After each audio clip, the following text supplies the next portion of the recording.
постои само контрола кај писателите, да не се огрешат кон одредени состојби, отколку што би рекол се храбри за да можат да реагираат за многу негативни појави што ни се случуваат во овој простор. Дали живееме меѓу две вистини? Па мислам дека меѓу вистина и лага дека живееме најмногу.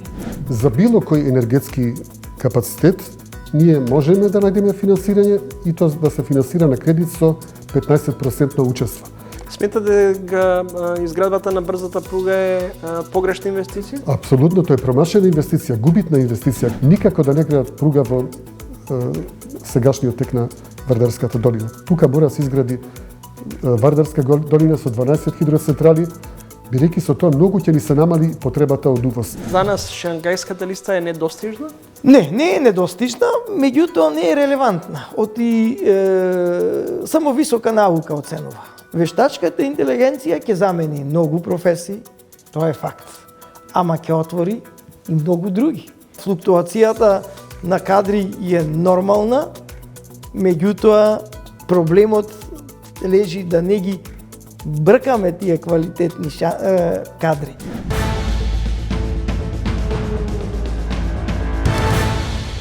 Седумдесет години од раѓањето и половина век од творештвото. Долгогодишен уредник на третата програма на Радио Скопје, што беше јадро на интелектуалните промисли пред и за време на одлуките за самостојноста на државата. За него велат дека еден од столбовите на македонската култура, матица за највредното национално творештво. Пред 35 години стана основач на Матица Македонска, првата приватна издавачка куќа. Писател Раде Силјан, гостин во ова издание на Трилинг. Во овие половина век творештво, што може да издвоите како настан што оставил печат длабок?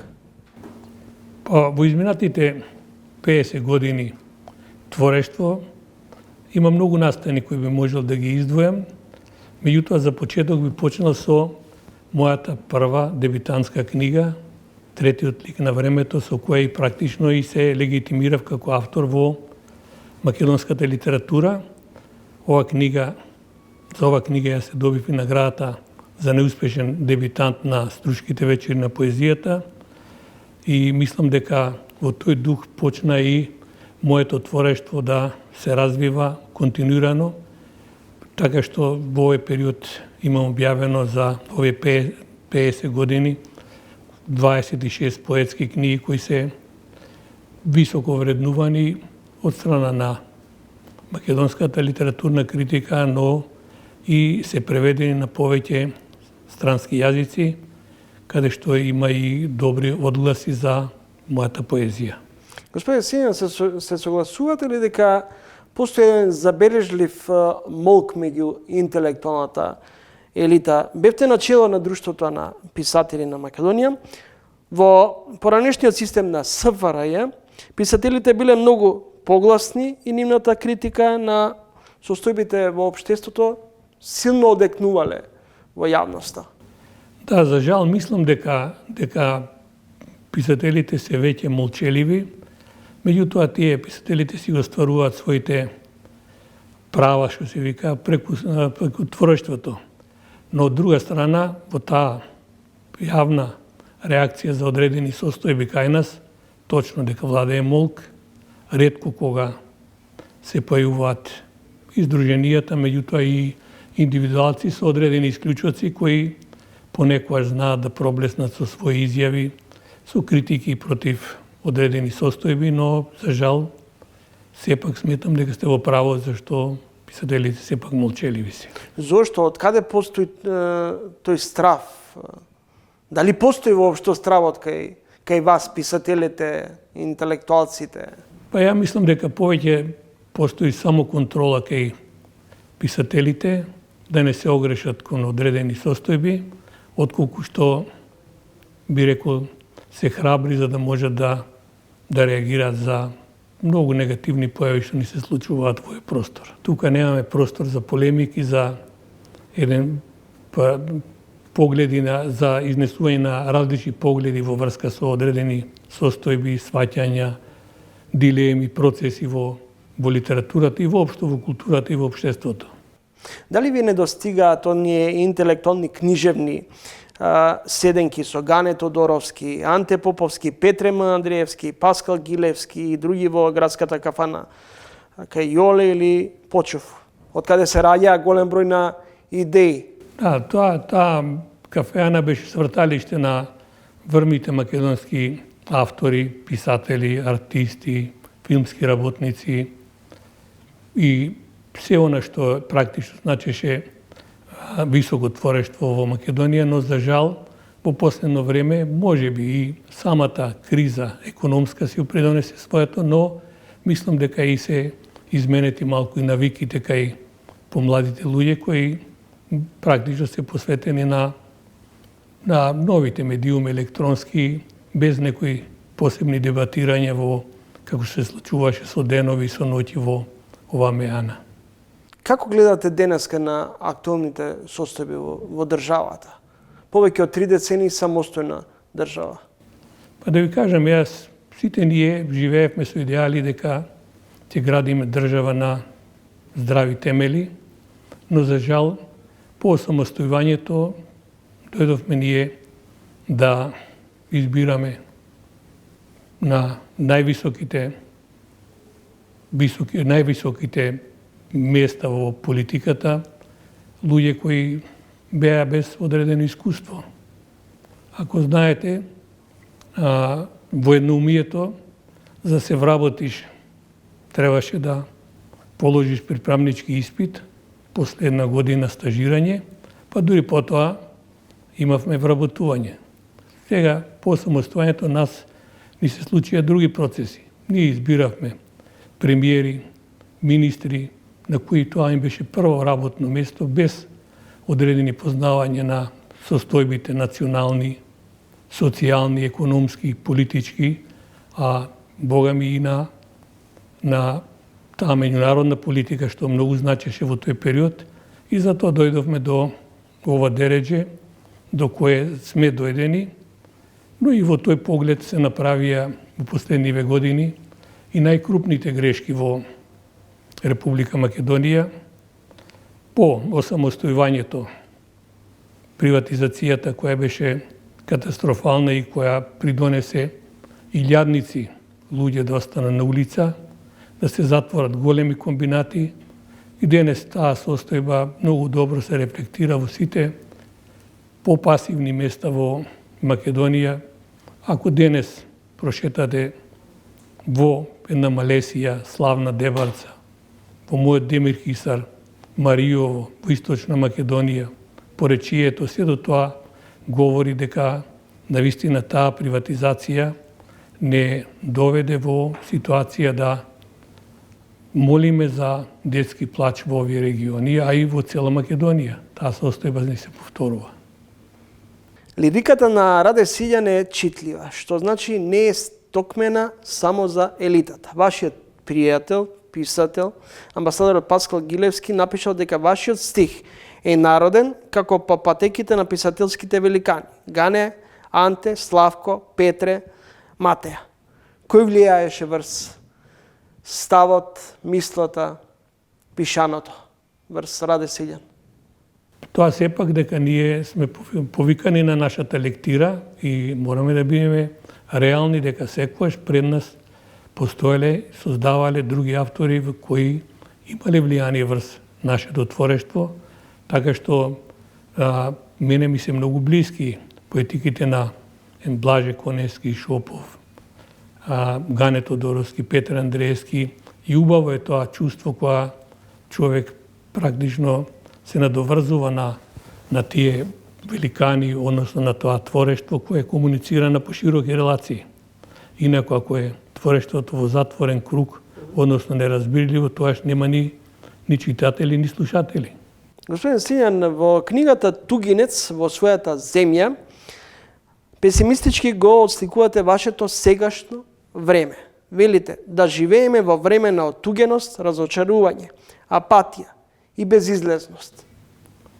Па сега да ви кажам, тоа е, наречиме, реакција на одредени состојби што ни се случуваат во државата.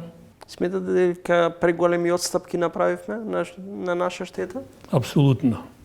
Апсолутно во секој поглед мислам дека ние се тоа на што никој нанесува одредени неуки луѓе, не ќе можеме со децени да го исправиме и нормално дека нашите идни генерации ќе страдат токму заради тоа чувство дека некој некогаш им направил голема неправда, односно ги преименувал. Дали денес сметате дека се движиме во вистинска насока или сме во слеп колосек? Па не би рекол да речеме сега тука да заземе некој став дали во слеп колосек, но објективно во многу работи сме ставени на слеп колосек. Тука мислам на економскиот фактор, на политичкиот фактор, на меѓународниот фактор, зашто ние се бориме како маченици едноставно да докажеме дека кои сме, што сме, а ни се случува тоа и во нашиот простор да бидеме безимени, односно обезличени. Имаме ли простор и има ли потреба допрва повторно да се преиспитуваме кои сме, што сме, од каде сме? Ние знаеме кои сме, што сме, меѓутоа кога ќе одиме во странство, пасожот кога ќе го покажеме, тогаш веќе се очуваме со една грда реалност за секој македонец кој се чувствува во истинска смисла на зборот она што е. Таму пишува Северна Македонија, знаеш дека ти си од Република Македонија, меѓутоа силата и правдината некогаш не одјат заедно. Помеѓу правдата и вистината? Да, помеѓу правдата и вистината секогаш има јас, како што гледаме во последно време. Кој го создава тој јас? Па и тоа јас го создадов буквално политичарите. Ние имавме референдум, нели? Да, референдум кој беше против промена на името, па имавме силување на парламент, купување на гласови, со закани и дојдовме до ситуација да се срамиме практично од одредени наши состојби. Од каде го извлекувате впечатокот, ова ваше, се што е создадено во Македонија денес е маргинализирано? Дали живееме меѓу две вистини? Па мислам дека меѓу вистина и лага дека живееме најмногу, зашто вистината е една, меѓутоа лагата е друга. Што преобладува повеќе, лагата или вистината? Тука мислам дека лагата е доминантна, зашто доаѓаме на, што ви реком, на еден слеп колосек, од каде што тешко можеме да се снајдеме и да најдеме излез. Лесно се манипулира со граѓаните? Порано многу полесно се манипулираше, меѓутоа на граѓаните сега се многу свесни и имаме еден напредок во тој поглед, односно чувство на еден патриотизам кај поголемиот дел на луѓето, кои со љубов пристапуваат и кон татковината, и кон самите себе си, и кон своите семејства и создаваат, да речеме, некакви вредности за кои можеме да се гордееме. Како вие го дефинирате патриотизмот? Патриотизмот е, според мене, чувство на припадност на еден народ, на една традиција и на се она што може да биде во корис и во прилог на сопствената држава и на сопствениот народ. Иселувањето од државата е рак рана во Македонија. Како вие лично, како уметник, ја доживувате белата чума? Па јас веќе имам белата чума опишано во мојата поезија и во претходното прашање ми одговорив дека ако поминете сега низ овие региони што ги споменав, ќе сватите дека ние навистина сме го допреле дното во тој поглед. Ако во одредени региони, па еве јас пример ќе ви кажам, јас кога сум се родил во Македонија, имало ми се чини 50.000 новороденчина. Сега односно минатата година, кога се сеќавам, имаше 16 или 17.000. Тоа говори дека завлегуваме во една длабока декаденција која е многу опасна за една држава и за опстанокот на еден народ. Говорите дека сме обезличени со промената на името, дека ни го споруваат јазикот, идентитетот. А дали од друга страна не изгледа помалку загрижувачки податокот дека сите од нашето окружување, од соседството, одат напред, се многу поблиску на патот до Европската унија, додека ние стоиме во место? Да видите, Македонија направи толку отстапки во поглед на зачленувањето во Европската унија, што навистина е илузорно повеќе да се помислува да можеме да одиме по тој пат без да свиткаме кичма. Меѓутоа, ако виткаме кичма, тоа не сме ни народ, ни држава. Ќе ви изнесам еден пример. Ние, да речеме, имаме проблеми со нашиот источен сосед. Меѓутоа, во изминатите 3 децении, само во Бугарија се преведени околу 170 книги од современи македонски автори, а во исто време се преведени и во Македонија нешто помалку книги од современи бугарски автори на македонски јазик. Допред 6-7 години на секоја книга фигурираше превод од македонски јазик на бугарски. Кога зазема еден курс бугарите, односно бугарската политика, дека треба се бриши се она што е македонско, од тогаш излегуваат книги, меѓутоа каде што никаде не фигурира од кој јазик се преведени или на кој јазик. Така што ние мораме да бидеме многу внимателни во поглед на прифаќањето на одредени состојби и да бидеме многу погрижливи кон себе си. Спротивно нема ни да постоиме.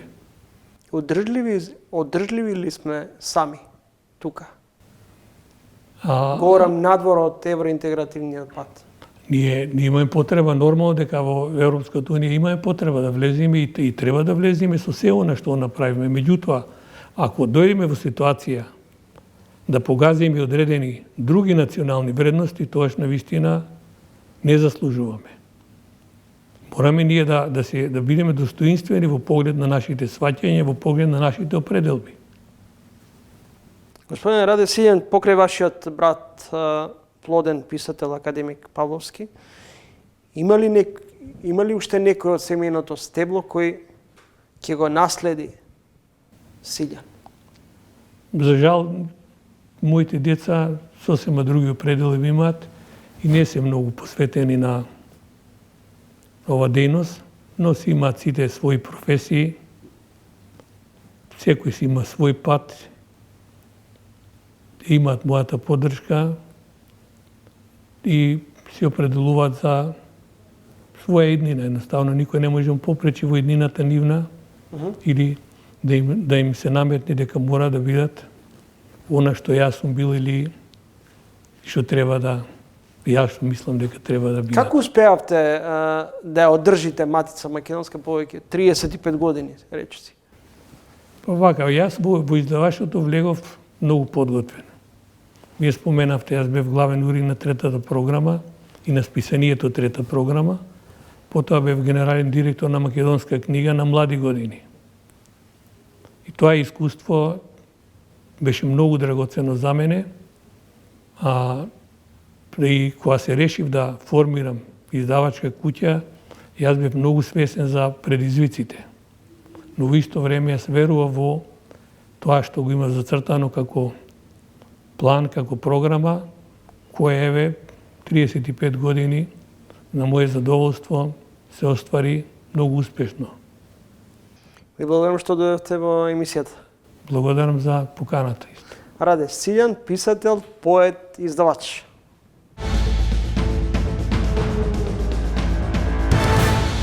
И она што особено ме загрижува, што власта најавува дека брзата пруга ќе гради паралелно до сегашниот колосек низ Вардарската долина. Значи, тие планираат едниот колосек да го реконструираат и паралелно до него да направат уште еден.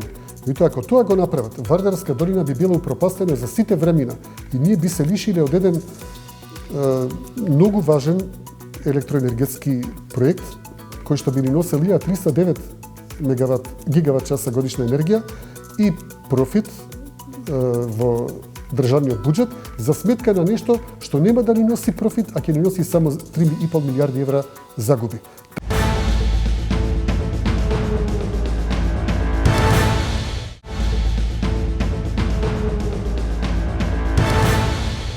Следите трилинка во продолжение.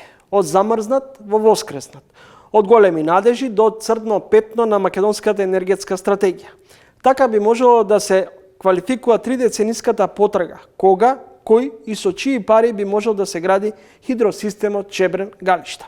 Се бара чаре за Чебрен. Засега француската ЕДФ и јапонска компанија пројавиле интерес за хидросистемот.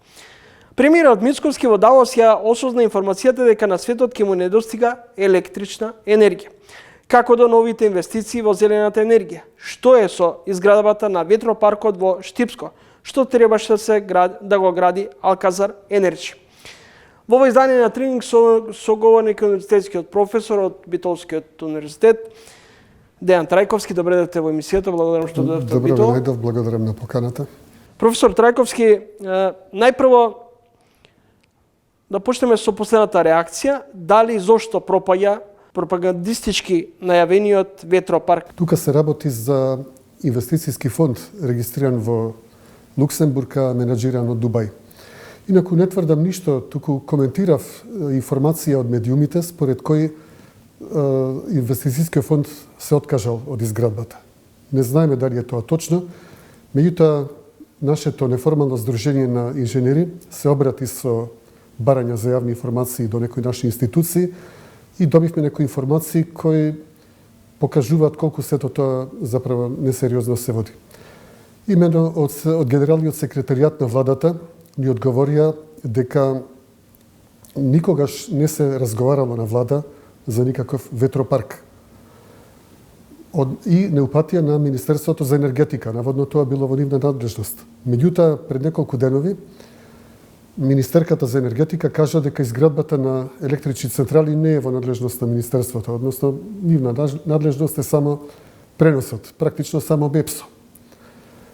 Значи, очигледно Министерство, ниту влада, ниту собрание не дискутирале за овај капитален проект. Инаку, да се подсетиме претходната влада, претходната власт, колку многу се мачеше за да го истурка проектот за Чебрен и Тиквеш, кога согласно законот за стратешки инвестиции, тоа требаше да помине прво во собрание, така па се мачеа со најразлични дозволи, на крај им пропадна целиот проект. Во овој случај ниту собрание, ниту влада, ниту очигледно Министерство за енергетика ништо не е заклучило, туку најверојатно станува збор токму за некој пропагандистички проект. Понатаму ни беше одговорено од владата дека ниту никаква концесија не е издадена, ниту па земјиштето е продадено. Значи, очигледно тоа е толку далеко од било каква реализација. Многу интересен одговор добивме од државниот МЕПСО, кој ни соопштија дека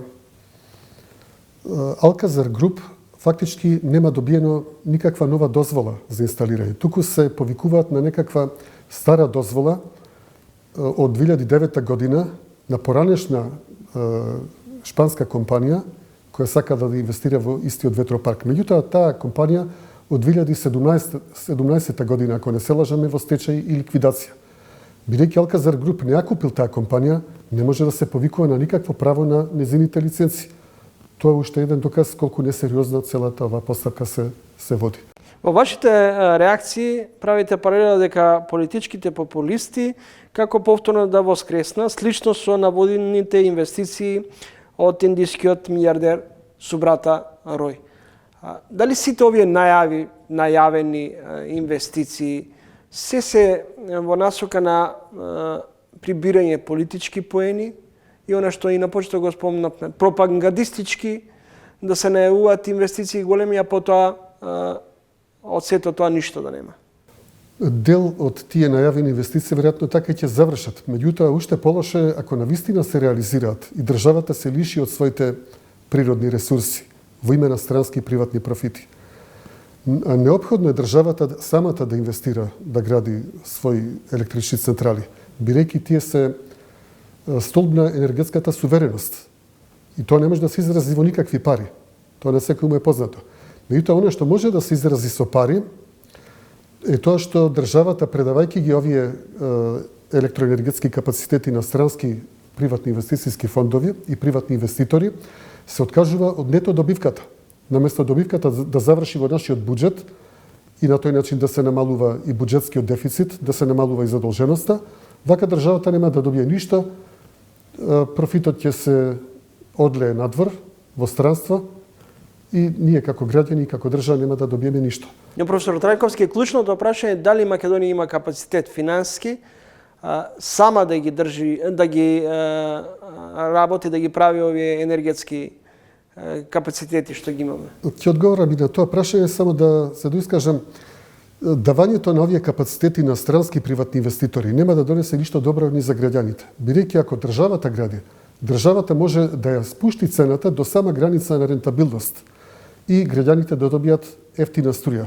Додека ако градат странците, нивната цена ќе биде како на берза. Значи, од сегашните нивоа, од 65 евра по мегават час, сигурно ќе дојде на 110-120 евра. Сега, дали државата може да гради? Тука е многу важно да разграничиме што подразбираме под градење. Ако мислиме на физичко градење, градежни работи и така натаму, секој може да гради. Може и изградбата се даде на тендер, па најквалификуваната компанија да гради. Меѓутоа, ако мислиме под инвестирање, тогаш одговорот е јасен. Државата мора да биде таа што ќе инвестира. Бидејќи само тој што инвестира и стопанисува, тој го прибира профитот. Имавте одредени дилеми што е поприоритетно, за разлика од некои други кои велат дека треба конечно да започнеме со Чебрен, други пак сметаат дека пругата сега треба да ни биде приоритет. Вие тој став не го делите. Чебрен не е некаков лек за нашите енергетски болки. Бидејќи Чебрен може да произведе само 250 гигават часа годишна енергија. Тоа е капка во морето на нашите потреби од 2000 гигават часа. Освен тоа, Чебрен е многу скап проект. Вистинскиот проект во енергетиката кој нас ни треба е Вардарска долина, проектот со 12 хидроцентрали. Бидејќи таа може да донесе да произведе 1309 гигават часа електрична енергија годишно. Значи 5 пати повеќе од Чебрен. А цената би била само 2 пати поголема од Чебрен.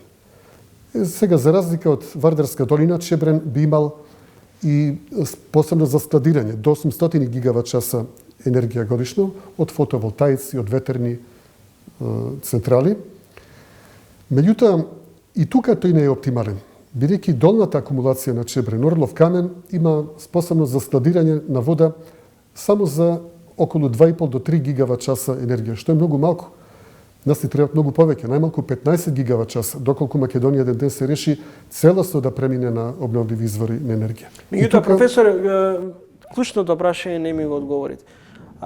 Велите подобре да остане во сопственост на државата во однос на Чебрен, но прашањето е, имаме ли ние финански капацитет тоа да го реализираме, било да е за Чебрен, било да е за Вардарска долина, или сепак треба да го дадеме на странци? Сега општо ќе зборувам, не за Чебрен специфично, за било кој енергетски капацитет, ние можеме да најдеме финансирање и тоа да се финансира на кредит со 15% учество.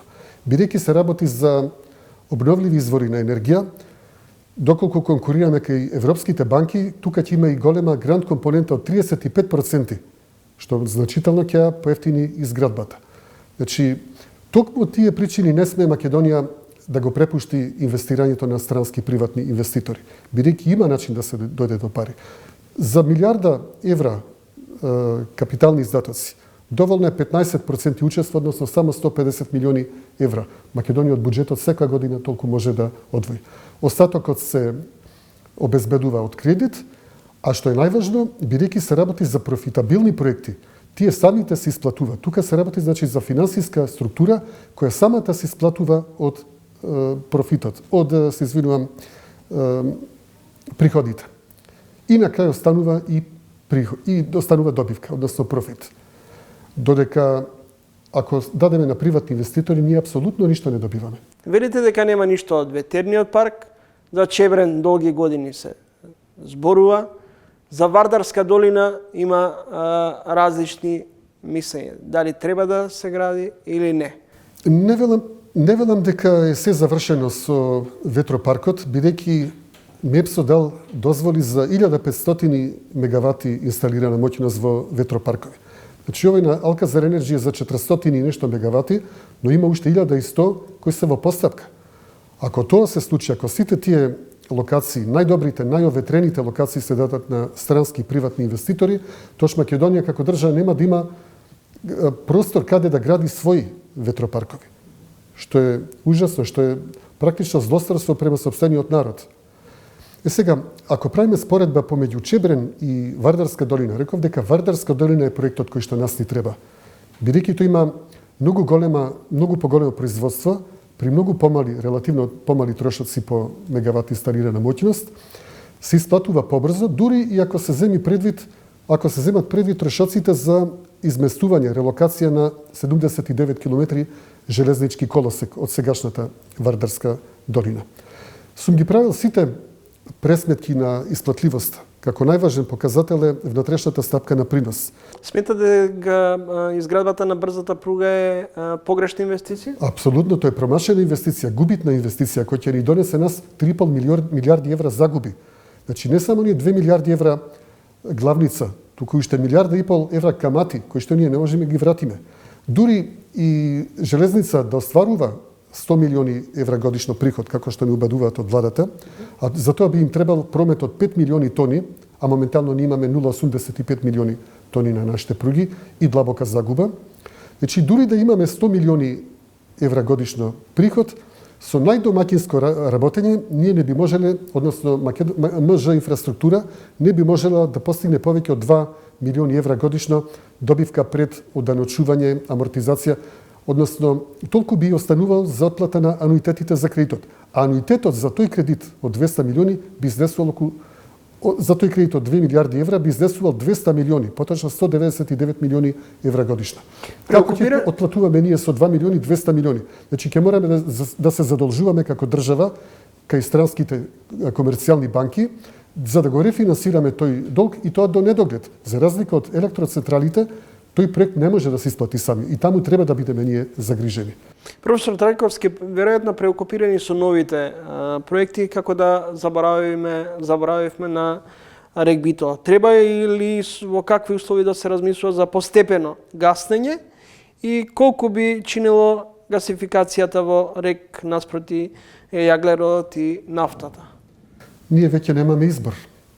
Претходната влада потпиша во 2021 година дека етапно ќе ги гасне сите блокови на рек Битола, првиот во 2026, а последниот во 2030 година. Осломи требаше да биде угаснат уште во 2024 година, а гледаме дека се уште работи. Меѓутоа, настрана тие политички одлуки, јаглен едноставно повеќе нема во рудниците во Суводол и во Бродгинотино. Додека отворањето на нов коп во Живојно е неисплатливо. Тоа би било финансиско самоубиство. Бидејќи односот јаловина спрема јаглен е околу 9:1. И сега, ако сметаме ние со цена на ископување, најдомаќинска цена од 11 евра по тон јаловина и 24 евра по тон јаглен, со тој сооднос 9:1, нас би не коштал 1 тон јаглен околу 100 евра неговото ископување.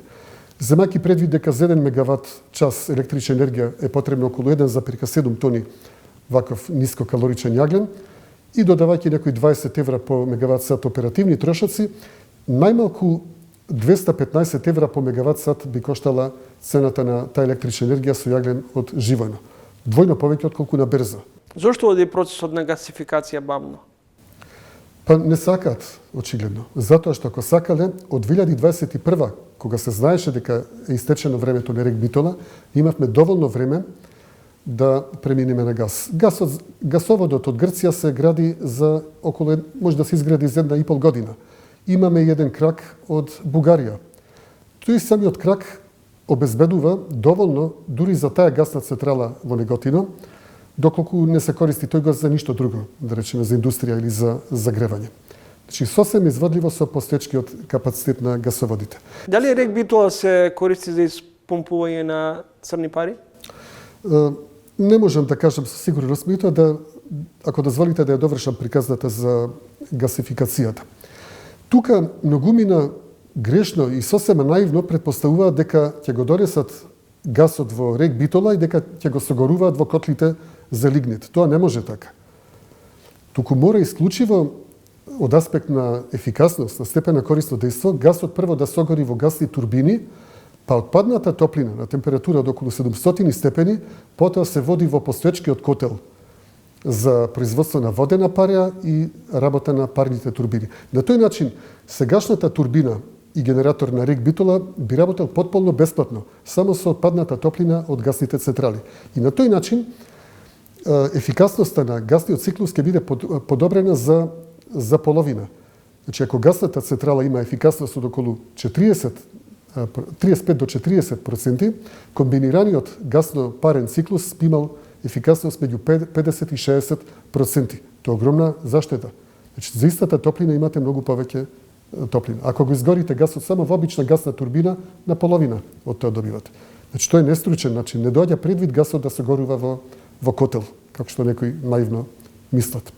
И сега ние предложивме нашето неформално здружение на инженери најпрво да се гасифицира термоелектраната во Неготино.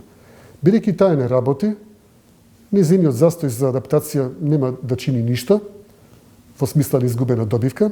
Гасоводот проаѓа многу близко, на само 7 километри до термоелектраната, значи многу брзо ќе се направи и тој гасовод од 7 километри.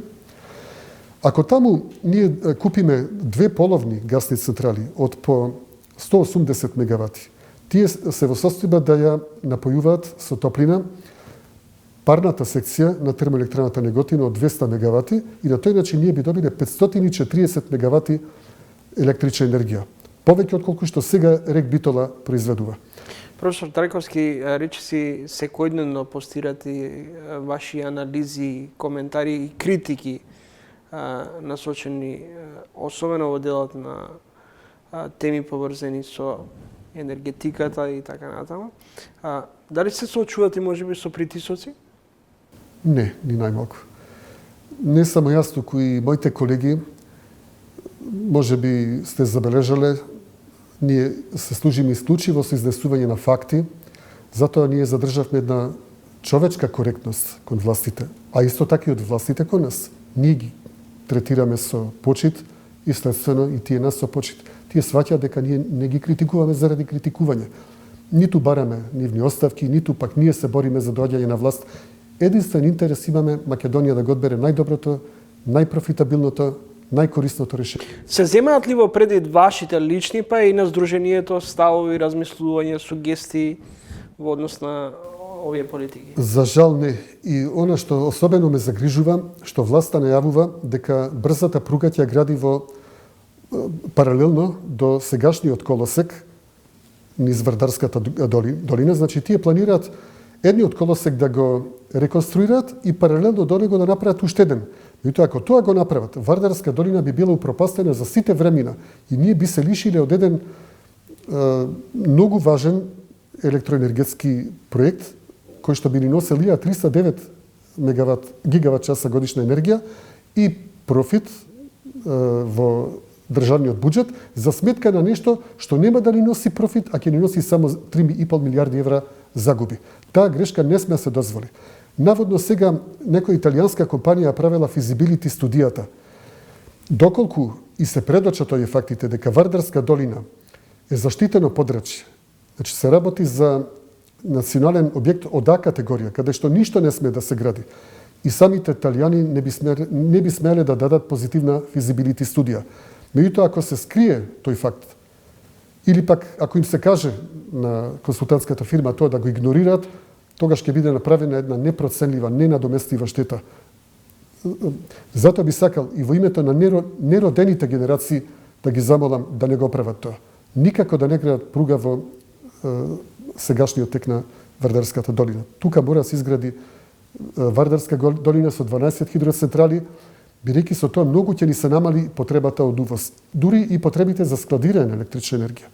Бидејќи, како што кажав, фотонаponските и ветерните паркови, тие произведуваат струја кога има сонце или кога има ветер.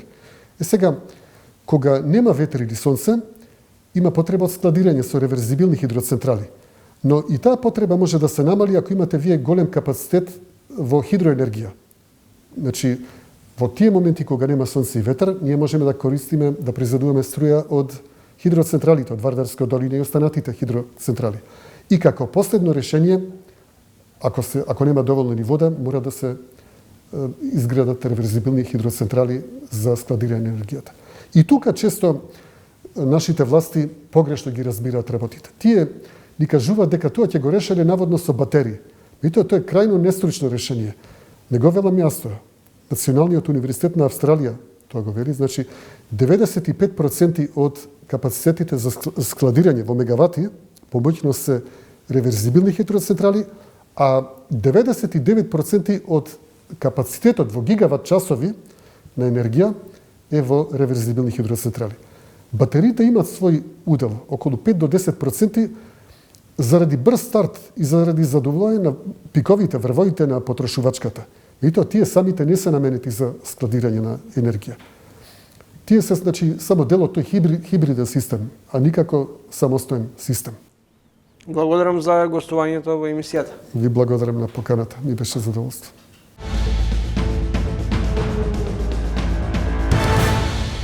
Имаме финансирање на научни проекти минатата година, после пауза од можеби 15 години и повеќе, што ќе речи имаме историски благопријатни услови.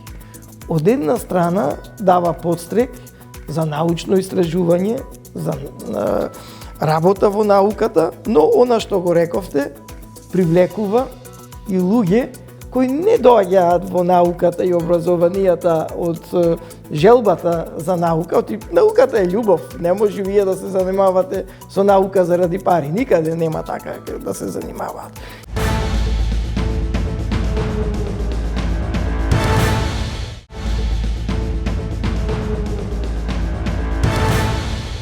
Гледате Трилинка во продолжение. Македонските универзитети немаат рейтинг на меѓународната научно-образовна сцена.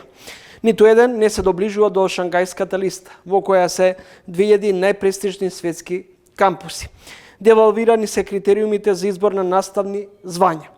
Се помалку научни трудови со импакт фактор. Се помалку студирање, се повеќе платени испити и дипломи. Нема многу истражувачки центри, корупција и сексизам, плагиати на учебници и научни трудови. На универзитетите од каде се регрутираат владини функционери лесно и преку ред се стигнува до дипломи. Покрај ваквите црнила во јавноста нема многу информации за поединечните дострели на универзитетските професори. Конечно се очекува нов закон за високо образование. Трилинг почнува серијал на интервјуа со дел од ректорите на универзитетите во Македонија. Прв е ректорот од Битолскиот универзитет, господинот Игор Неделковски. Добре дојдете. Добре ве најдов. Благодарам на поканата. Господин Неделковски, како сте задоволни од начинот во моментов како функционира Битолскиот универзитет? Многу сум задоволен, бидејќи минатата година успеавме да постигнеме сериозен раст на студентите на прв циклус студии до дипломски, 12% за една година. Годинава тој раст го задржавме, а што посебно ме радува, имаме раст во последните 3-4 години скоро 50% на студенти на втор циклус, магистерски и специјалистички, што се најдобар доказ за квалитетот на нашиот универзитет, бидејќи ако сте студирале вие до дипломски, ако не сте задоволен од квалитетот на студиите или не дај Боже доколку има некои девијантни појави, сигурно нема да се одлучите да продолжите и на магистерски студии, кои што патем и не се субвенционирани од државата, се самофинансирани од студентите, така да се сериозен индикатор, а исто така и на третиот циклус имаме зголемување кај студенти од Република Македонија, бидејќи таму околу 50% ни се странски студенти од Косово, Албанија, Црна Гора, Јужна Србија, но кај нив малку намалува, така да резултатите ме радуваат. Ме радуваат што Универзитетот Свети Климент Охридски Битола во изминатиот период се појави на 2 од 3 најпрестижни ранг листи на универзитети. Тоа е Шангајската, ја спомнавте, таму мислам таа и не е толку релевантна за македонските универзитети, бидејќи вреднува врвна наука, можеби Скопскиот и треба да се бори. Што значи дека за нас Шангајската листа е недостижна? Не е недостижна, меѓутоа не е релевантна. Само висока наука оценува. Значи, едни од критериумите на Шангајска листа се број на нобеловци вработени. Ние успеавме да примиме еден почесен член за прв пат во историјата на УКЛО Нобеловец во 2023 година. Другите критериуми се објавени трудови во светски водечки списанија, тие се Science and Nature. И помалку се релевантни за универзитети како македонските, кои што не се насочени кон таа врвна наука, туку се насочени кон регионален развој, квалитетно образование. А тука да спомнам, реков, во западниот свет најреномирани ранглисти, ние сигурно не ни е цел Шангајската листа како држава да ни биде репер, 2 се QS ранглистата и D, Times Higher Education листата. Со колку професори располага УКЛО и колку од нив имаат објавено студии во научните со импакт фактори? Значи околу 270 се не се сите професори, доценти, вонредни професори и професори избрани во наставни звања. Па, мислам дека немаме конкретна статистика, бидејќи постојната регулатива не го бара тоа, и тоа е голем проблем, бидејќи мерливоста на научните резултати се мери со број на публикации, а моментално регулативата бара во така наречени референтни научни публикации, кои што се со некои нејасни критериуми, затоа немаме податок, но мислам дека не правите често евалуација за научните звања? Да, често? Само евалуацијата си е законски. Добре, колку често? 3 години мора да се спроведе. Тоа е законска обврска и се меѓутоа во постојните формулари не постои табела во која се вреднува со импакт фактор, бидејќи законот може не ли го да се третира. случи да изгуби титулата професор или еднашка професор секогаш? Моментално, штом стани редовен професор, е доживотно звањето. Се најавуваат измени дека ќе има од кога ќе добие титула редовен професор, уште еднаш ќе биде оценет дали ја заслужил таа титула. Како вие оценувате ова пракса? Секој се обидува многу брзо да стигне до титула професор, доктор. Многу лоша. Многу лоша и ме радува што еве се најавуваат критериуми. За среќа, јас сум вработен во високо образование од 1993 година. Сум ги поминал сите степени, од асистент до редовен професор, декан, проректор и ректор. И не се сеќавам никогаш да ситуацијата во високото образование не била подобра. Преди се од статусот и материјалните примања, на професорите и другите вработени во општеството. Имаме финансирање на научни проекти минатата година, после пауза од можеби 15 години и повеќе, што ќе речи имаме историски благопријатни услови.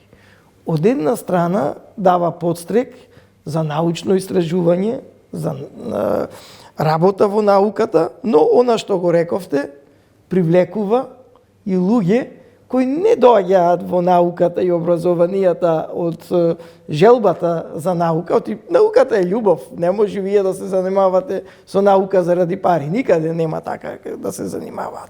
И тоа привлекува она што вие сте го веќе перципирале, луѓе кои сакаат на брзина да влезат во високошколските кругови, може би не толку од желбата да се пренесе знаењето, не толку од љубовта кон науката, а она како што рековте брз напредок и за македонски услови повеќе од солидни плати. Многу често во еден период говорам се публикува плагиати учебници. Познат е случајот со професор Науким кој со 70% преписи или цитати од труд на познат белградски академик им предаваше на студентите. Како да се стави крај на оваа лоша пракса? Ние, како универзитет, дадовме иницијатива до Министерството да, бидејќи тие се многу скапи софтвери. Значи, водечки софтвер за идентификување на плагиати е Турнитин во светот. Има и други, но тој е така најдобро, има најдобар рейтинг меѓу академската заедница. Годишна лиценца е околу 50.000 евра. Невозможно без поддршка од државата да се плати од, мислам, и од многу поголемите универзитети од нашиот. Ние дадовме иницијатива да се преточи во некое законско решение, каде што по некои критериуми секој труд, дали е дипломска, магистерска, докторска или одна научна конференција, мора да помини низ една евалуација. Моментално во Македонија функционира порталот plagiati.gov.mk, се најавува нова верзија, ама проблем е што таму се ставени текстови на македонски јазик.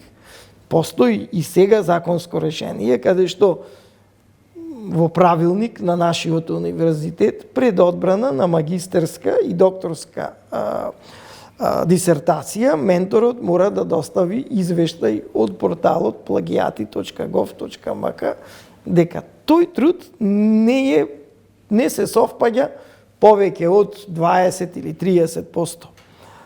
Ама тие се трудови само што сте напишани во Македонија и на македонски јазик. Нас ни треба глобален, бидејќи многу е уште по-лошо како пракса да само да се преведуваат странски трудови, што е исто еден драстичен плагиеризам, иако не е директно да го споредите реченица по реченица, меѓутоа превод се и во научната фела се смета исто за сериозен плагиеризам. Игор Неделковски, ректор на УКЛО, втор мандат. Ректоре, вие сте професор на Факултетот за информатички технологии.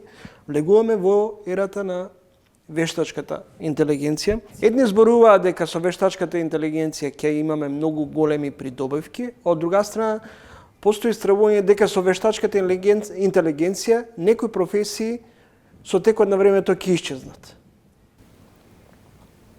Па дури ќе биде неопходно редуцирање на човечкиот капитал.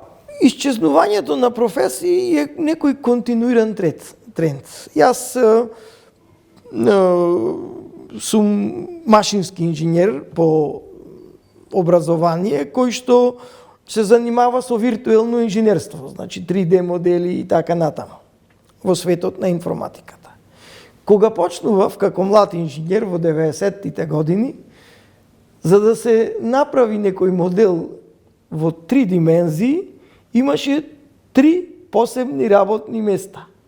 Едно на инженерот, кој треба да го осмисли, Постоеше технички цртач кој што треба да го нацрта на хамер и постоеше работно место тушер кој што она што е нацртано на хартија со молив на хамер, потоа го пренесуваше на еден медиум кој што се викаше озолит или по некој пат на паус со туш. Денеска сите инженери цртаат директно во 3D. Исчезна како професија и тушерот и техничкиот цртач. Ги заменија компјутерите. Вештачката интелигенција ќе замени многу професии, тоа е факт. Ама ќе отвори и многу други. Ќе имаме комплетно преселба, ако можам да речам, на занимањата. Каков закон за високо образование според вас е ќе биде најдобро решение во кој ќе се избегнат сите слабости и аномалии во научно-истражувачката дејност? Закон без дупки. За жал, има ли до сега таква нешто? Не, за жал мислам повеќето закони стално дали намерно или недоволно осмислени имаат некоја одредба која може да се толкува и така и вака. И потоа тука тоа се користи за некои, да речам, неетички или непрофесионални решенија. Доколку нема дупки, доколку се е јасно, прецизирано, многу лесно ќе можеме да се справиме со барањата на законот, кој патем се уште не е објавен и повеќе имаме информации од состаноци што сме ги имале или од медиумски настапи, но доколку е јасен, прецизен и без можноста да се најдат некои дупки, ќе биде одличен. Еве да ви кажам еден пример. Во постојниот закон пишува, за да формирате факултет, потребни ви се 10 професори во редовен работен однос од областа во која што делува факултетот. Пишува за да формирате.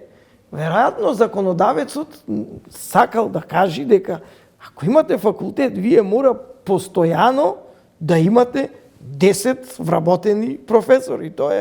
Но тоа при основање, ако отворите статистика, ќе видите дека многу факултети во државата функционираат со 3, 4, 5, 7 професори, а другите се хонорарци. Имаме ли потреба од толков број на факултети? Имаме неколку факултети по медицина, по право, по... Факултетите треба да останат, нема потреба од толков број студиски програми. Бидејќи факултетите се еден механизам за регионален развој. Ако нема во одреден регион факултет, тогаш сите тие млади студенти ќе бидат приморени да доаѓаат или во Скопје, или во странство.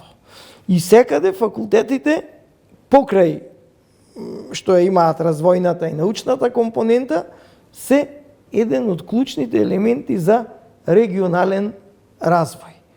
Но системот за високо образование во Македонија е многу предимензиониран и ние работиме за жал во високото образование по онај еден синдром познат кај македонските земјоделци. Ако годинава добро се продаде бостанот на пазар, в година сите во селото ќе посадат бостан, надевајки се дека ќе заработат и ќе срушат цената на тој начин. Така и во високото образование. Дали ние создаваме кадри за дома или за надвор? За двете. Кадрите се универзални. Ако создаваме само за дома, тогаш сме ја промашиле. Бидејќи ако нашите кадри не се компетитивни и не се со приближно еднакви знаења и квалитети како било кој друг нивен колега во Европа или во светот, тогаш нешто не е во ред со нашето образование. Така да флуктуацијата на кадри е нормална, меѓутоа проблемот лежи да не ги бркаме тие квалитетни кадри. Како да ги задржиме? Како да ги задржиме. Тоа е главниот проблем. Како да ги задржиме? Па, во самото образование со квалитетни студии, а во општеството се знае и со решавање на горливи општествени проблеми. Тука сега секој човек има индивидуални цели. Јас како личност ми смета еколошките проблеми. Имаме многу загадена држава. Ми сметаат сообраќајните проблеми. Имаме тотално нефункционален систем на сообраќај во државата. Не е дигитализирано. Се уште, иако имаме сериозен напредок тука со овие дигитални услуги, но се уште постои опасност дека ќе одите на шалтер и ќе ве вратат. Има и парадоксални ситуации каде вие носите доказ за уплата од и банкинг системот, вика нема печат и ве тераат. Значи, има купишта такви примери кај што и професии, бидејќи јас, како што реков, доаѓам од таа примената информатика. Тука примањата се многу солидни. Малку последниве години, баш заради вештачката интелигенција, може би намали малку таа јагма за вработување. Порано не беше, значи имаја проблем работодавачето, неработниците. И меѓутоа и во тај сектор кој што е добро платен, каде што можете буквално да бирате што ќе работите и каде ќе работите, имаме сериозно иселување преди се во Северна и Западна Европа, бидејќи јас разговарам често со така тие млади студенти, баш ова ги обесхрабрува тој наш балкански стил на живот, каде што морате за се самите да се снајдите, да завршите некоја работа, иначе ако очекувате системот да функционира, ќе заглавите во бирократски лавиринти. Ви благодарам за интервјуто и гостувањето во Трелинг. Благодарам јас. Игор Неделковски, ректор на Битолскиот универзитет.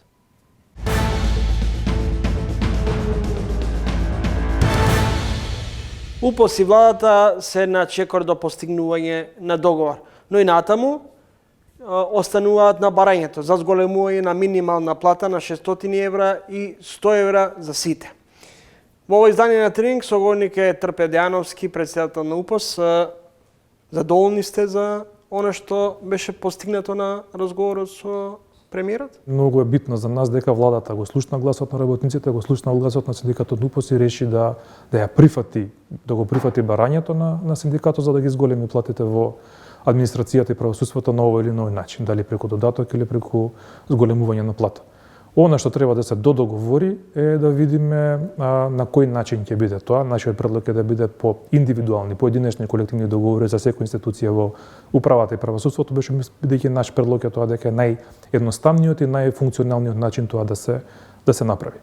Станува збор за околу 9000 службеници. Од прилика, да. Точниот број не можеме да го утврдиме, треба да се отвори оној каталог на работни места што го води МЈ, меѓутоа од 9 до 10.000 работници што во управата и правосудството, што никој веќе не памти кога последен пат добиле покачување на плата.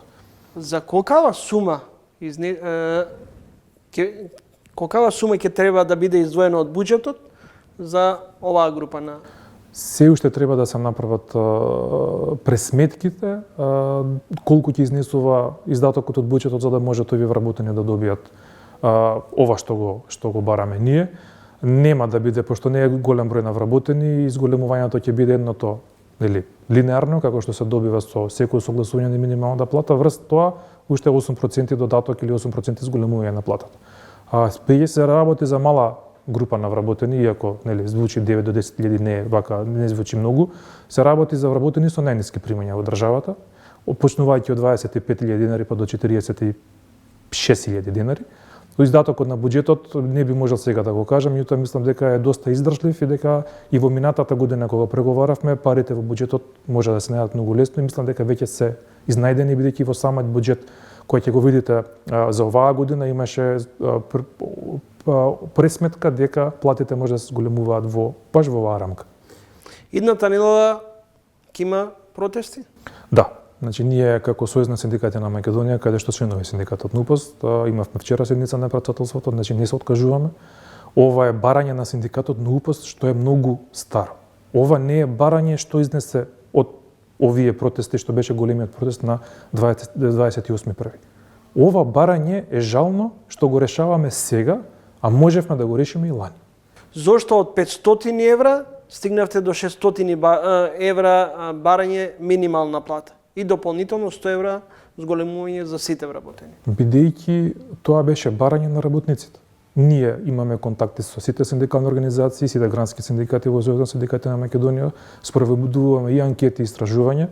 Она што го бара работниците е веќе да не се бара 500 евра минимална плата, туку веќе поради животните трошоци, зголемувањето на синдикалната минимална кушничка, дека тие 500 евра што ги баравме веќе се неодржливи и затоа го спроведовме по нивно барање, ние го представуваме барањето од 600 евра. Што ќе значи најавата за евентуален генерален штрајк доколку не ви се излезе во пресрет на вашите барања? Генерален штрајк се знае што значи. Значи ние преговаравме, се надевам дека ќе седнеме на маси за ова барање да преговараме со владата и работодавачите, бидејќи нели владата нас не вела договорите се со работодавачите, па ние ќе го поддржиме било кој договор. Работодавачите не седнуваат на преговарачка маса, на ЕСС дури владата бара да се разговара, они викаат да не се разговара. Меѓутоа мора владата да свати дека без неедино посредство не можеме да добиеме зголемување на минимална плата, бидејќи во минатото на економско-социјален совет сме биле многу пати надгласувани да владата и работодавачите гласаат против предлозите на синдикатите за зголемување на минимална плата. Меѓутоа работодавачите од друга страна велат дека евентуалното зголемување на минималната плата ќе биде голем товар врз компаниите, а од друга страна пак дел од упатените економистите пред се зборува дека зголемувањето на платите може да дигне и стапката на инфлација. Ги слушаме ние она што го велат работодавачите, меѓутоа од работодавачите од друга страна веќе немаат работници. И они сакаат работниците да работат за најниските плати во државата и да сепак достанат да работат во државата, што едно со друго не може нема допирна точка. Втора работа е работодавачите секако ги избегнуваат оние прашања за сивата економија. И зашто даваат на работниците плата во плик наместо да ги дадат на трансакцијска сметка кој што е законски определено. Се додека работодавачите напаѓаат и велат дека со оваа плата е добро да живеат работниците, дека 400 евра минимална плата е супер, а ги држат работниците на 400 евра минимална плата за да не плаќаат придонеси во државата, да ја крадат државата, а друго действото да го плаќаат во плик, ќе бидеме доведени до оваа состојба. Во врска со второто прашање, ние имавме состанок и минатата година и предминатата година со представници на Светската банка во Сојуз на синдикати на Македонија. Токму ова го прашавме, дали ако се порасне минималната плата, бидејќи нас тоа не го велат и работодавачите и владата ќе се порасне, ќе биде поттик на раст на инфлацијата, они децидно кажа дека не, дека минималната плата е најниската плата што треба да ја прими работникот за да биде заштитен социјално и економски. А тоа не предизвикува раст на инфлација во државата. Раст на инфлација во државата представува сивата економија и крадењето од буџетот на државата од пензиските фондови, што тоа работодавачите го прават со години на нас. Благодарам за издвоеното време и гостувањето. Благодарам на вас на поканата. Трпе Дејановски, претседател на УПАС.